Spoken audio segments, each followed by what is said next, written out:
Warahmatullahi wabarakatuh. Saya Fadlil Munawar dari PKM 6B Win Wali Songo dengan NIM akhir 31. Saya akan menggambarkan suatu senyawa fruktosa melalui Jamscat untuk memenuhi tugas komputasi kimia saya dengan mengidentifikasi soal-soal berikut. Yang pertama, generate name for structure, artinya menamai sebuah struktur yang telah dibuat. Yang kedua, molecular properties atau mengidentifikasi apa saja sih yang ada di struktur itu. Yang ketiga ada bond length dan bond angle. Bond length itu mengukur panjang antar atom, sedangkan bond angle itu mengukur sudut antar ikatan. Yang keempat ada gambarkan konfirmasi R dan S. Yang kelima gambarkan proyeksi Fischer. Langkah awal saya menggambarkan struktur senyawa fruktosa.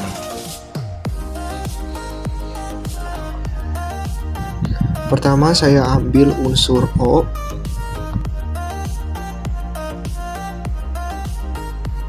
kemudian kita pasangkan dengan C. Pastikan teman-teman sudah mengklik ikatan rangkap satu di atas ini ya, sebelah kiri. Kita sambungkan. Oke. Kemudian kita ikatkan lagi dengan C karbon bawahnya. Setelah itu kita ikatkan lagi ke atom O. Nah, di sini teman-teman bisa nambahkan ikatan rangkap lagi satu, karena saya akan membentuk senyawa fruktosa di mana C ikatan rangkap 2 untuk mengikat O. Kita klik saja.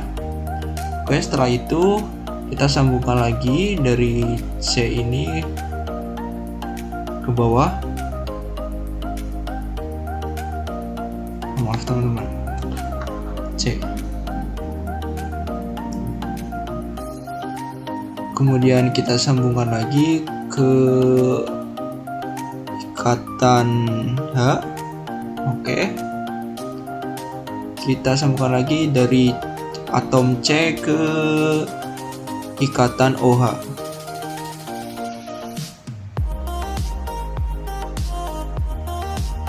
Oke.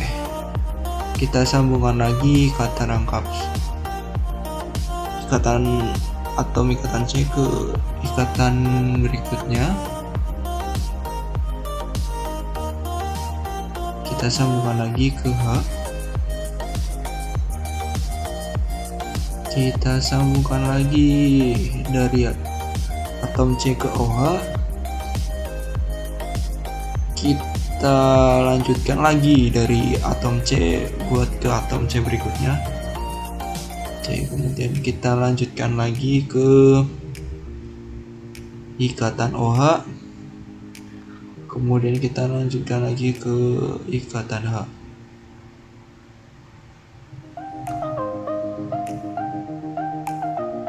Kita lanjutkan lagi ke ikatan C. Dan yang terakhir kita buat OH. Oke, sip.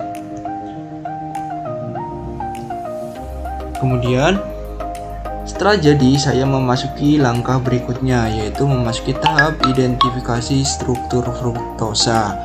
Yang pertama di sini saya dari tugas UAS saya, kita akan memberi nama dari struktur ini. Itu generate name for structure. Kita blok dari menu shape. Kemudian kita memasuki langkah otomatis yaitu generate for structure di atas pojok kanan ya teman-teman ini. Nah, sudah jadi. Nama strukturnya dari fruktosa ini 1,3,4,5,6 pentahidroksiheksan 2,1. Oke, langkah kedua. Kemudian setelah menemukan struktur fruktosa tersebut, kita mengidentifikasi molekul properties yang ada pada senyawa tersebut. Berupa, sebentar dulu.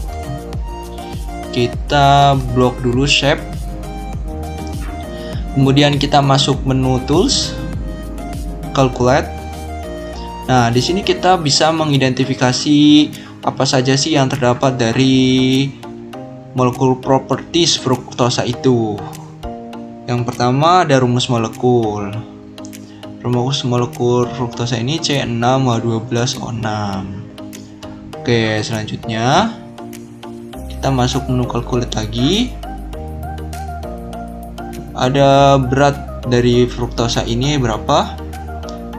180.100.1560. Oke, kita masuk menu tools lagi.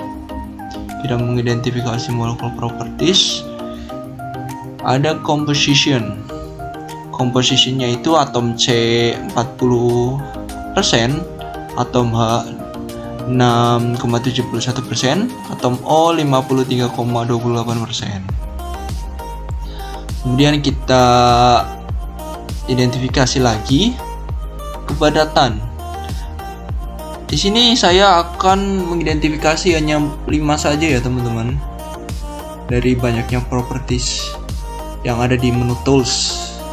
Kepadatannya itu 1589 kurang lebih 0,06 gram sentimeter kubik.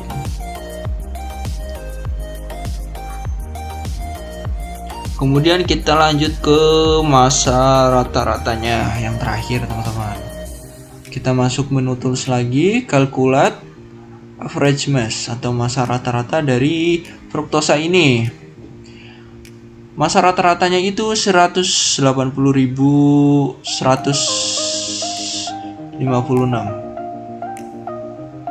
Oke, setelah diketahui molekul properties itu, kita masuk ke bond length and bond angle.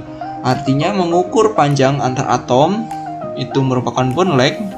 Kemudian mengukur sudut antara ikatan, itu bond angle. Oke, sebentar. Oke, kita sudah memblok fruktosanya ini ya teman-teman dari shape. Kemudian kita langsung ke menu opsi 3D di atas pojok kanan. Nah, ini sudah terbentuk 3D dari fruktosanya. Kita identifikasi bond length and bond angle-nya. Kita klik di menu option, kemudian bond length. Kemudian kita klik menu tools, kemudian bond length.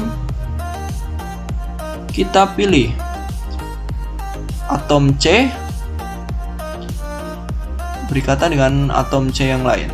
Berapa panjang antar atom dari ikatan C ke C berikutnya? Ini ada C2 ke C3. Panjang antar atomnya itu 1274 angstrom. Oke, kemudian dari O ke C, O1 ke C2 1968 angstrom. C2 C3 udah ya tadi teman-teman. Kemudian dari C3 ke C4. Oh sorry teman-teman, dari C3 ke C5 itu 1311 angstrom. Kemudian dari C5 ke dari C3 ke C4 berapa teman-teman? 1,35 angstrom. Dari C4 ke C5 1362 angstrom. C5 ke C6 1222 angstrom. Oke, kita telah mengukur panjang antar atom atau bond length pada struktur fruktosa. Kemudian kita mengukur panjang antar ikatan atau bond angle. Yang pertama kita ukur antara atom C dengan O.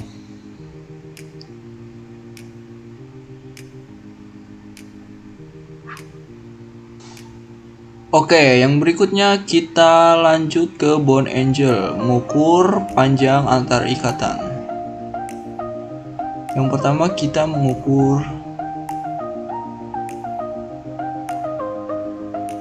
O dengan atom C, kemudian H. Nah, ini teman-teman hasilnya. Dari ukuran panjang ikatan dari O dengan C dengan H didapat 177.647 degree atau derajat.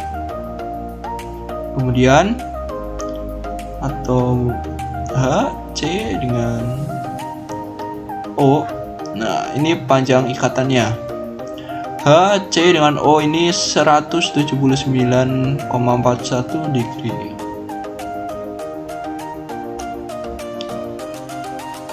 H C dengan O. HC dengan O ini didapat 183.374 degree atau derajat, teman-teman. Oke, kita telah mengukur derajat atau bond angle dari struktur fruktosa. Kemudian kita akan mengidentifikasi R dengan S dari struktur fruktosa ini, teman-teman. Apa itu R dan S? R dan S itu berada pada proyeksi feature untuk senyawa yang dengan lebih dari satu atom atau chiral. Untuk memberikan konfigurasi R atau S pada molekul yang memiliki lebih dari atom chiral.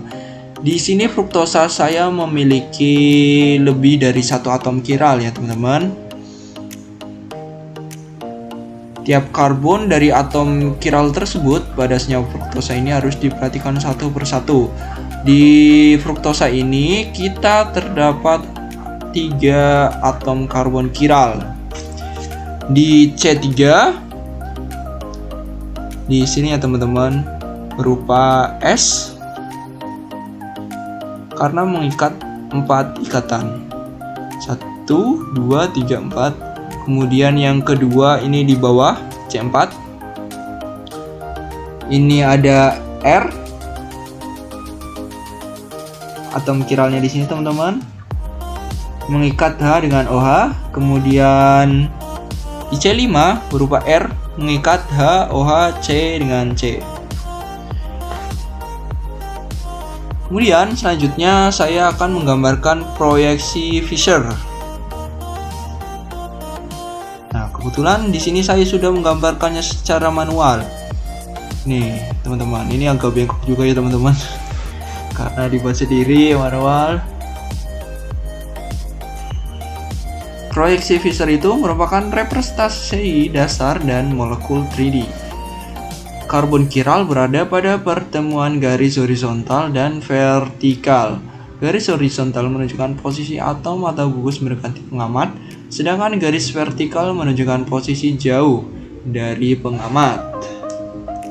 Dari proyeksi Fischer ini, kita menentukan antara dextro dengan levo atau L. Jika karbon yang letaknya jauh dari gugus aldehid atau keton memiliki hidroksi OH sebelah kanan, dinamakan D atau dextro. Jika letak karbonnya jauh dari gugus aldehid atau keton memiliki hidroksi OH di sebelah kiri, ya teman-teman, dinamakan levo atau L-fruktosa. Ini gugus aldehidnya ya, teman-teman, di bawah. Jika di kanan adalah fruktosa, jika di kiri adalah, jika di kanan adalah dextro, dan yang jika di kiri adalah levo. Oke. Jadi perbedaan proyeksi Fischer itu ada dua, dengan dextro dengan levo, teman-teman. Dimana dextro itu OH yang gabung dari aldehid itu di sebelah kanan, sedangkan levo yang berikatan dengan aldehid itu sebelah kiri, teman-teman. Oke, sekian dari presentasi saya terkait fruktosa. Saya Fadil Munawar undur diri. Terima kasih yang telah menonton. Jangan lupa like dan subscribe-nya. Wassalamualaikum warahmatullahi wabarakatuh.